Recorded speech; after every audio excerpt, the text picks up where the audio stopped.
Bueno, amigos, Ángel Barrios, un servidor, Manuel Jiménez, ya estamos aquí con el doctor Pelegrín Castillo, el candidato presidencial de la Fuerza Nacional Progresistas y gran amigo nuestro. Así que buenas noches, Muy doctor. buenas noches, muy contento de encontrarme aquí en compañía de ustedes dos, enviándole un saludo también a los amigos y amigas televidentes que siguen este espacio. Sí. Bueno, la prensa destaca hoy una exposición del expresidente Leonel Fernández en Nueva York en la presentación de un libro, una recopilación de su discurso. Y desde un punto de vista visionario, llama la atención cuando Fernández hace la advertencia de que por un motivo fundamentalmente poblacional, él está proyectando que para el 2050 República Dominicana y Haití tendrían alrededor de 24 millones cada uno de esos países y que esa es una situación que forzaría incluso a perder la nacionalidad en el caso de República Dominicana. El doctor Fernández hace mucho tiempo que ha expresado esa posición o una posición similar. Yo recuerdo incluso cuando sometió el proyecto de reforma constitucional, que en el discurso de presentación a la sociedad que fue en el Paraninfo de la Universidad Autónoma de Santo Domingo, habló de que había que modificar el estatuto de nacionalidad porque si no corríamos el riesgo de ver surgir un Kosovo en el Caribe. Esa posición él la ha expresado en varias ocasiones. Igual lo ha hecho el presidente Hipólito Mejía. Y ni hablar también el presidente Danilo Medina. Recuerden la cumbre de La Habana. El presidente fijó una posición muy enérgica incluso sobre la defensa de la nacionalidad. Pero, sin embargo, los tres expresidentes, el liderazgo del país político en general, no ha sido capaz de convertir esa posición en política de Estado. Y lo que el país necesita no son declaraciones a la defensiva. Que reaccionemos cuando nos están atacando, cuando nos meten en lista negra, cuando estamos en el paredón. Lo que el país necesita es que su clase política, sus clases dirigentes, lleguen a acuerdo para convertir esa posición en política de Estado. Porque declaraciones podemos hacer, pero en política nacional y en política internacional sobre todo, lo que cuentan son los hechos. Entonces podemos decir cosas de ese tipo o más enérgicas, que son racionales, que la entiende todo el mundo, pero si eso no viene acompañado de acciones, de hechos, de programas convincentes, eso pasa. ¿Y qué es lo que ha pasado en los hechos? Que nosotros, la clase política en general, hace esos planteamientos, repito, cuando estamos a la defensiva, pero en los hechos se está permitiendo un conjunto de acciones que son la negación exactamente de eso. Por ejemplo, nosotros tenemos frontera abierta. Y ahora que está muy en auge la lucha contra la corrupción y la impunidad, nosotros decimos, la mayor estructura de corrupción transnacional que hay en República Dominicana es la frontera, que opera 24/7, 365 días para el tráfico de ilícitos. Tenemos la desnacionalización brutal de los mercados laborales en violación a la Constitución, en violación a las leyes, afectando a quién, al derecho de los dominicanos más pobres. Hay por lo menos de 300.000 a 400.000 empleos que deberían estar en manos de dominicanos, que están en manos de extranjeros. Y violando abiertamente la norma constitucional, discriminando a los dominicanos en su propio país. Y eso es con el apoyo del propio Estado. El Estado que invierte en construcción de obras públicas es el primero que viola las leyes. Lo hizo con el metro, lo hizo con la ciudad Juan Bosch, lo hizo con la nueva Barquita. Yo estoy en contacto con los movimientos, los sindicatos de la construcción, ellos me explican el problema que tienen. Pero podría ser forzado por la realidad. Y si el Pero no es dominicano ya no quiere forzado, accesar no es a este tipo de forzado por trabajo. la realidad. La mayoría de los dominicanos quieren trabajar. Lo que no están es dispuestos a trabajar en las condiciones que le están imponiendo. Y eso lo sabe el movimiento sindical, porque yo lo he hablado con Pepe Abreu, lo he hablado con el liderazgo de la CENU, y ellos están conscientes. Mira, esto es una situación tan seria, y por eso es que tenemos que sincerarnos. Aquí estamos hablando de crecimiento económico.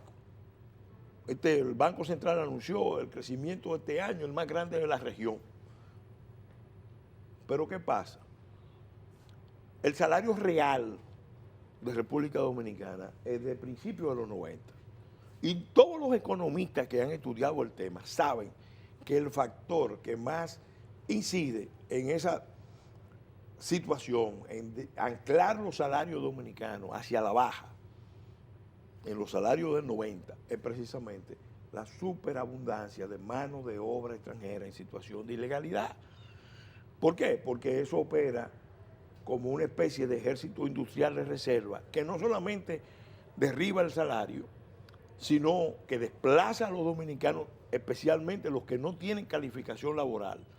Y lo que es peor aún, genera una situación de deterioro de las condiciones laborales y además amenaza los sistemas de seguridad social. Y el tema, Pelegrín, del salario no estará muy vinculado también con las zonas francas, que si se aumentan muchos salarios bajos aquí también crearía un problema. No. Además, nosotros tenemos que estar claros, tenemos que trabajar no en función de los intereses de un sector específico. La zona franca de exportación tiene sus realidades, pero el país necesita una política activa de empleo. Aquí no es verdad que se va a luchar contra la pobreza si no tenemos una política activa de empleo. Mira lo que yo he visto, lo que yo he comprobado en los campos. Estoy visitando mucho las zonas rurales. Tú encuentras que te vas a una zona como Rancho Arriba, donde están los invernaderos. Ahí hay, en el corte, en el trabajo de los invernaderos, una presencia brutal de nacionales haitianos, haciendo un trabajo que perfectamente lo pueden hacer los dominicanos. Cuando le pregunta a los empleadores, te dicen muchos de ellos, bueno, es que los dominicanos no quieren trabajar. Cuando profundiza en el tema, te das cuenta de que hay todo un sistema de pago bajo, pero algo más. El sistema de subsidio del Estado está disociado de la política de empleo. Porque un Estado, por ejemplo, que quiera apoyar a la población rural a que permanezca en el campo y haga su vida en el campo, debe decir, bueno, voy a apoyar a las empresas, porque las empresas van a contratar dominicanos y yo le voy a dar un complemento con el subsidio a la familia. Como lo han separado, entonces, el que está recibiendo un poco de subsidio, un bono luz, un bono gas, un bono cualquiera de solidaridad, no tiene ese gran incentivo para involucrarse en el trabajo. Pero además no se están aplicando las leyes son para cumplirlas. Aquí se hizo un movimiento nacional por el 4% para la educación. Óigame, un 4% para la educación, se movilizó el país entero. Pero la violación del 80-20, es más, la violación no, la inversión, 80-20, 80% haitiano, 20% dominicano, es una realidad, empezando por las obras públicas, y nada justifica eso. En las zonas rurales, hace rato los sectores más o menos conscientes están claros de que hay áreas que se pueden mecanizar. El corte del arroz se puede mecanizar. El tiro del banano y del plátano se pueden mecanizar con los sistemas de cable, pero no lo hacen porque el Estado no está jugando su papel. Ahora, eso se da en un contexto que no podemos perderlo de vista. Estamos hablando, y ahí yo tengo una diferencia con el presidente Fernández. Yo sé que él es muy cuidadoso como expresidente en tratar estos temas. Él no le gusta usar una categoría de derecho de relaciones internacionales que es la categoría del Estado fallido. Es verdad que la variable demográfica es un tema que hay que tratarlo, Pero la verdad sea dicha, el problema no es solamente por la variable demográfica, es que Haití técnicamente es un estado fallido. No lo digo yo, lo dice el Centro Carnegie para la Paz Internacional y sus publicaciones regulares, que lo hace la revista Foreign Policy, que el presidente Fernández conoce muy bien. Pero ¿Por qué? Porque es una zona de desastre ecológico, porque es una zona de desastre sanitario, porque técnicamente es un narcoestado, porque hay una situación de precariedad total de las instituciones. Y esa realidad lo sabe el liderazgo dominicano, lo sabe el liderazgo internacional, lo saben los organismos internacionales, pero hay una conspiración de silencio. No, sabiéndolo, no se actúa en consecuencia. ¿Por qué? Porque en los hechos lo que ha pasado es que el liderazgo político, con sus debilidades, primordialmente, pero también el liderazgo empresarial, sobre todo en los últimos tiempos, han ido acomodándose a la idea de que nosotros podemos ser el espacio de solución a los problemas haitianos. Entonces, cuando nos meten en esa lista, es como parte de una campaña de presiones, que no es de ahora, que es antigua, que busca que República Dominicana termine asumiendo ese rol. El presidente Fernández da la alerta y habla de tragedia, y en ese sentido tiene toda la razón, va a ser una tragedia. Ahora, donde él se equivoca es en el pronóstico de que va a ser en el 2100. Y por un tema demográfico. No, es un estado fallido, con una potencialidad de inestabilidad, de confrontación, de explosión muy alta, con una onda expansiva, cuyo impacto inmediato va a ser República Dominicana. ahora bien, el tema de la identidad nacional siento que no se perdería meramente por una presencia haitiana, porque República Dominicana de hecho es frágil en cuanto a identidad nacional. Cualquier situación nosotros la asimilamos olvidando nuestra propia identidad. Oye lo que está pasando, que es más grave todavía. Nosotros estamos dedicando recursos, un país con recursos limitados, a formar recursos nuestros, con el 4%, con las becas. Y resulta que el programa combinado de Estados Unidos, Canadá y la Unión Europea están incentivando las visas de residencia de familias enteras de dominicanos. Hacia Canadá. Hacia Canadá, hacia los Estados Unidos, 80,000 el año pasado. No. Permanente. Y hacia Europa un número importante. Entonces, estamos hablando aproximadamente, despoblación en la estamos frontera. hablando aproximadamente de unos 100,000 dominicanos que están saliendo todos los años. Pero, ¿cuál es la calificación laboral de esos dominicanos? Hoy me encontraba con un ejecutivo del gobierno y me decía, que me oyó hablar de este tema y me decía, mira, es grave porque conozco un caso de una familia que estaba muy bien establecida y Canadá le está dando incentivo a que salgan. Pero la misma Canadá que le está dando incentivo a que salgan, entonces está presionando a República Dominicana con las políticas con relación a Haití. No es ahora, hace tiempo. Entonces, ¿qué es lo que se quiere poner en práctica?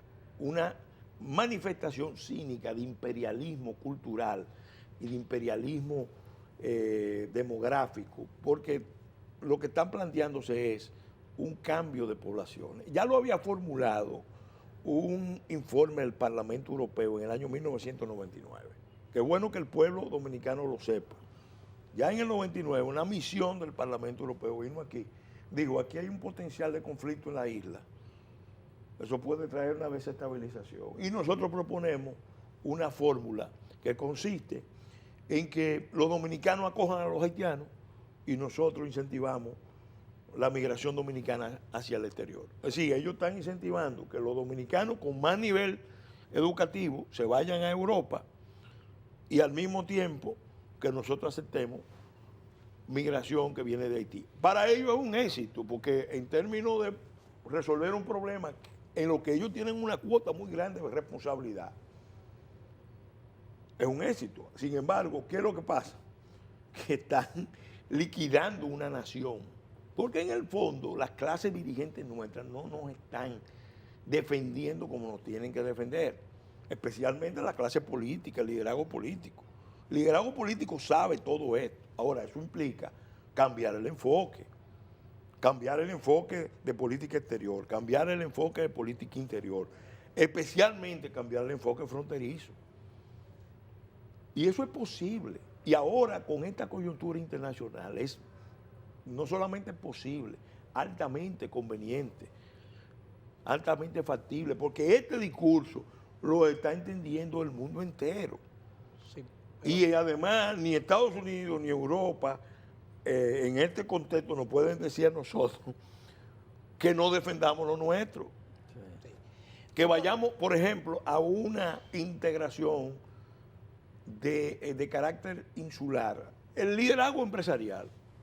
Óyeme, ante la incapacidad de articular un proyecto nacional exitoso en la integración hacia afuera, tienen una estrategia defensiva de atrincherarse en la isla, en una alianza con la oligarquía haitiana, para entre la oligarquía dominicana y la oligarquía haitiana, imponerle a las poblaciones, sobre todo a la dominicana, porque los haitianos evidentemente que van a elevar su nivel de vida cuando vienen aquí. Sin embargo, el nivel de vida que está cayendo es el de los dominicanos. Y eso se ve de muchas maneras. Miren, todavía yo estoy conmovido y todo el pueblo dominicano debería estar conmovido con una noticia que apenas salió de manera marginal. En los primeros 2 meses del año murieron 356 recién nacidos en las maternidades del país. 356. Y las causas tienen que ver con las condiciones sanitarias en los hospitales. Ahora, cuando nos vamos a la profundidad del problema, vemos la crisis del sistema sanitario nuestro, del sistema hospitalario nuestro, pero también el desbordamiento que tienen los servicios hospitalarios por la migración de salud que está llegando del país más pobre, más vulnerable. Y todo porque no hemos sido capaces, el liderazgo de Estado, de política de Estado, de fijar una posición clara sobre este tema. Doctor, tenemos una sentencia del Tribunal Constitucional que sienta jurisprudencia y que yo entiendo que va más allá de ordenarle al Estado Dominicano la aplicación de un plan de regularización. Usted habla de que este discurso del liderazgo político nacional tiene que conciliarse con una política de Estado. Sí. Ahora bien, ¿cuáles son los elementos básicos de esa política de Estado que debe ponerse en práctica para evitar esto que está advirtiendo el expresidente Fernández? Mira, a mi juicio, ya lo dije en la campaña pasada, lo reitero ahora, nosotros tenemos que cambiar la política exterior. Tenemos que decirle claramente a los actores internacionales, miren, el Estado que quiere más la solución de los problemas de Haití es República Dominicana. Pero la solución tiene que venir a través de un compromiso de todos, un esquema de corresponsabilidad. No hay solución dominicana al problema haitiano. Eso que dijo el presidente Fernández, decirlo categóricamente. No vamos a ejercer hegemonía en Haití, porque uno de los peligros que está planteado es que desde aquí se creen, especialmente sectores empresariales, que nosotros podemos ser hegemónicos en Haití y están jugando a ser hegemónicos en Haití, creyendo que Haití eventualmente va a aceptar sumisamente ese rol de tutela de la política dominicana. Tercero, el problema de los haitianos en República Dominicana se puede resolver hasta donde alcancen nuestras posibilidades, pero es una variable dependiente del problema mayor, que es el colapso del Estado haitiano. Entonces nosotros tenemos que ir a una internacionalización de la solución antes de que se internacionalice el problema. Ahora, todo este planteamiento que se puede desarrollar, hay muchos aspectos más que por razones de tiempo no lo voy a desarrollar. Todo esto no es consistente si no viene acompañado de políticas creíbles. ¿Qué me dijo un día un embajador del Reino Unido en un encuentro de embajadores? Ustedes tienen razón, ustedes no pueden asumir esto. Estoy hablando de 1999. es una carga demasiado pesada para ustedes, pero el problema es que ustedes son los que lo traen. Entonces, cuando te dicen eso, ¿qué te están diciendo? Primero, sus militares están permitiendo que pasen por la frontera. Sus autoridades están permitiendo que se inserten violando las leyes en el mercado laboral. El propio Estado está dando todas las señales para que vengan. Entonces no le podemos decir que no vengan. Y por tanto perdemos la autoridad frente a la comunidad internacional. Eso aventaja a los grupos económicos, aventaja a los grupos políticos, aventaja a grupos de sociedad civil, porque negocian sus intereses sectoriales o particulares o coyunturales con los organismos internacionales y la potencia. Pero esos no son los intereses de la nación dominicana, ni de la mayoría de los dominicanos, especialmente de la población más pobre, que es discriminada en su propio país. Muchísimas gracias al doctor Gracias Peregrín Castillo, ex candidato presidencial de la Fuerza Nacional Progresista. Como siempre, una entrevista bastante interesante. Ángel Barriuso, un servidor, Manuel Jiménez, los invitamos como siempre de lunes a viernes para que estén con nosotros en esta propuesta de la noche de 6 a 7 de la noche por Digital 15. Buenas noches.